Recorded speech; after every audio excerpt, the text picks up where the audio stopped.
Hey everyone, it is day 12 of unemployment. I'm sorry I didn't upload anything the last week.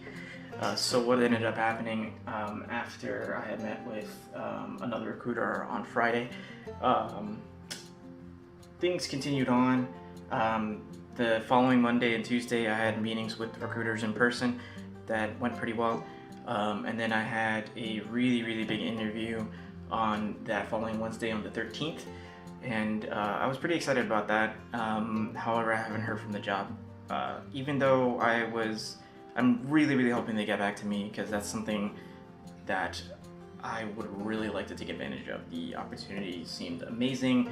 It's for a really huge company, but yeah. And then for the 14th and 15th, not much actually happened. Just regular applying to jobs and whatnot. So on the 18th, which was yesterday, I was able to meet with another company. The interview didn't really go well because there was some scheduling issues with the recruiter, and they possibly confused me with another potential hiree. So I came like 3 or 4 hours earlier than the hiring company expected, and then the VP of the company wasn't really too gamed to talk to me. So I guess I didn't really want to pick up the camera because things were going so well, and I didn't really need to talk about anything. But now, however, I'm not really feeling so great, especially because this is the third week, and I did promise myself that if this week I don't hear from any potential jobs, I would kind of switch gears and just start applying for part-time work anywhere, like grocery stores, retail, whatever I possibly could to earn some income. So, and then in my spare time of the part-time work, I would be applying for real office jobs. But I really don't want to do that, especially because I worked so hard to get out of that kind of situation, and I wouldn't have to do that again. But I can't put my pride and like my ego in the way of that, because the thing is, things have to get paid, things have to get taken care of, and just sitting and stalling for that is not gonna really do anything. I mean, there's no shame in doing that kind of work. I just really don't want to go back to that kind of lifestyle, but I don't really have a choice right now. I mean, financially we're great, but I don't want to leave the burden all on Susan, because that's not fair. And yeah, I just don't feel so great these days. Especially because like everybody around me, I know their intentions are really good, and it's not coming from a foul place and like a egotistical place or anything like that. It's just like, I just hate the fact that everybody has some insight about how I should be living my life and how I should be doing things.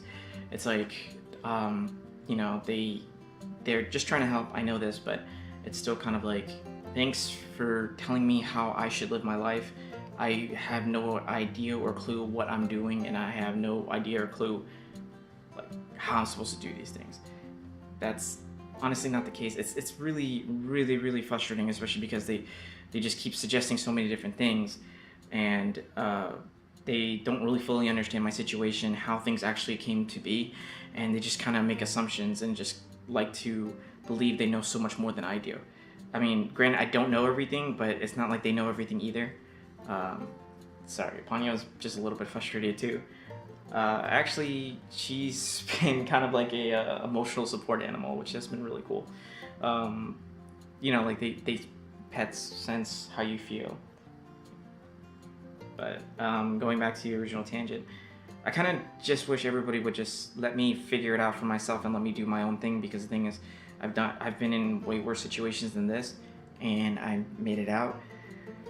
But yeah, I mean, because the thing is, it's like I said, I do understand it's coming from a good point, but it's still sometimes very hurtful and disrespectful the way some people are coming at me.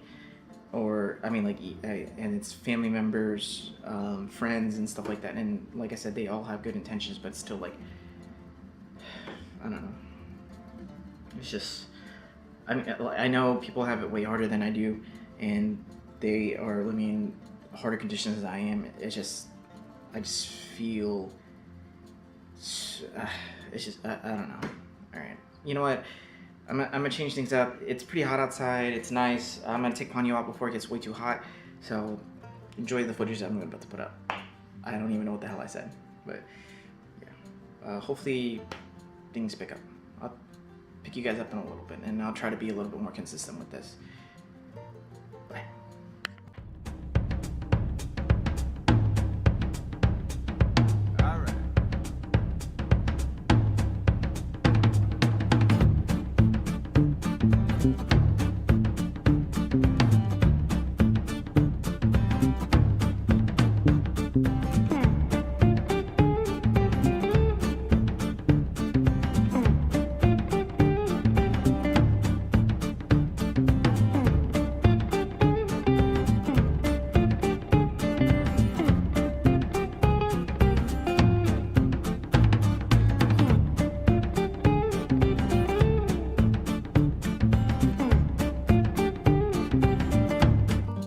Good time, Ponyo?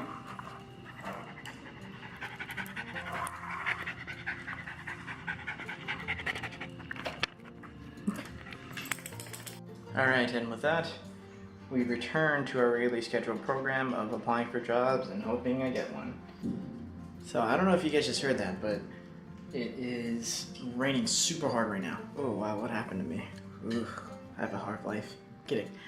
But I think it was really good I took Ponyo out when I did, because it is raining outside, and I don't know if the camera will pick this up, but it is raining super hard. So yeah, Ponyo, you got lucky.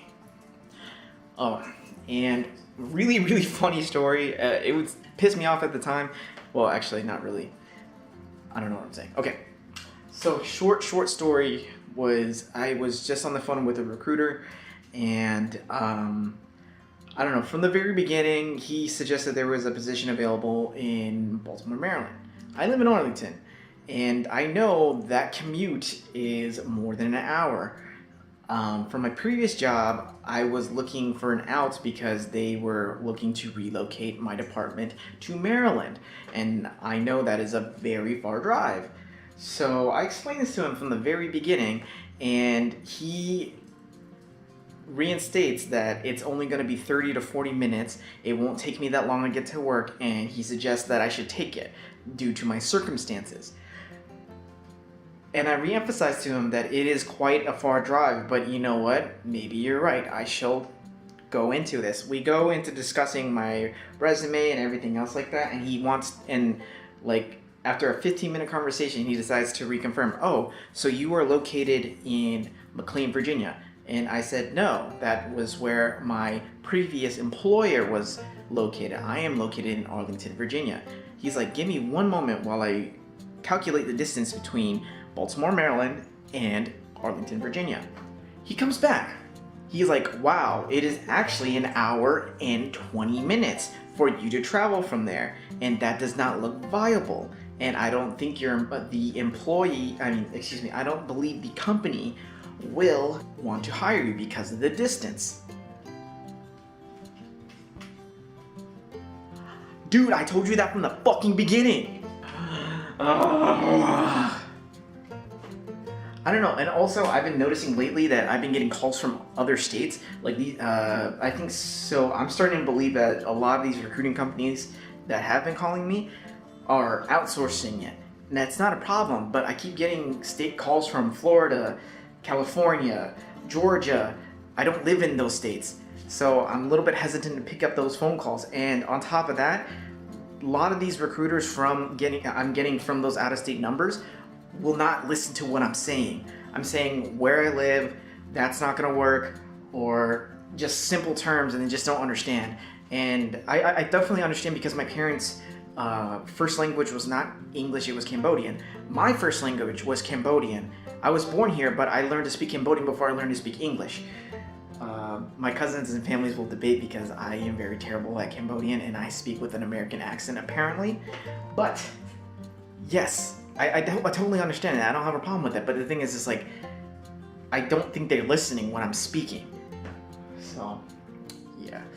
I just wanted to emphasize that. But also, on a little bit a different note. I saw that my old company, not the one that I was recently let go from, but the company I worked with prior, has an open position. I don't know, I'm having some mixed feelings. I think I'm going to talk to Susan about this later on, but I might actually consider reaching out to one of the supervisors, ask their opinion if it would be viable for me to come back. But first, I'm going to talk to Susan and see what she says. I left on really great terms. I even stayed an extra week to help them out before I left because, I mean, like, they did so much for me. But I don't know how that's gonna look and if that's a really good idea. So we'll see what happens. But I'm starting to feel discouraged and I kind of let down and stuff. So I don't know. We'll see what happens, I guess, guys. Maybe later. Bye. So, a small update. I just got out of the shower and I just finished working out. So, I discussed it with Susan, and ultimately we came up with the decision to actually talk to one of my previous supervisors from my old job. And she was really accommodating, and I am actually going to meet up with them tomorrow. I'm not 100% sure if it's an interview. I think it is. I was assured things are way better than before, and they seem really excited that I contacted them. So I hope this really turns out well. Susan kind of asked me afterwards, how do I feel about it? Because I had some mixed feelings contacting them, and I kind of felt like slightly ashamed because I was like, I left, and then I came out. Now I'm kind of coming back with my tail between my legs. But overall, I kind of feel pretty relieved and slightly happy. So I hope that, well, I'm not trying to get super excited or anything like that, because Susan kind of put it in perspective, like, hey, when you meet with them, see how things are, get a written offer if they are trying to get you back on there, and just hold out, because the thing is, you never know what actually could happen. So yeah, I'm pretty hopeful, and it'd be cool to kind of go back there. Actually, Susan's friend works there now, and a friend of mine that I met through Bo also works there, and they were asking me about the job. So yeah, I think they're still there, and that'd be kind of cool to work with them, new people and some old people. But yeah, we'll see what happens, and I guess I will let you guys know what happens next. So talk to you later. Bye. Okay guys, it's the end of the night, and if you have noticed, my hair is cut. I decided to pick up on what happened and decided to cut my hair because I want to make a good impression for tomorrow. So hopefully things work out well. It seems that things might actually go my way. So we'll see what happens. What do you think, Monya? I don't know, Daddy. It's late. We should go to sleep. Alright guys, so gonna call it a night. Hopefully I have good news for you tomorrow, but till then, see you guys next time.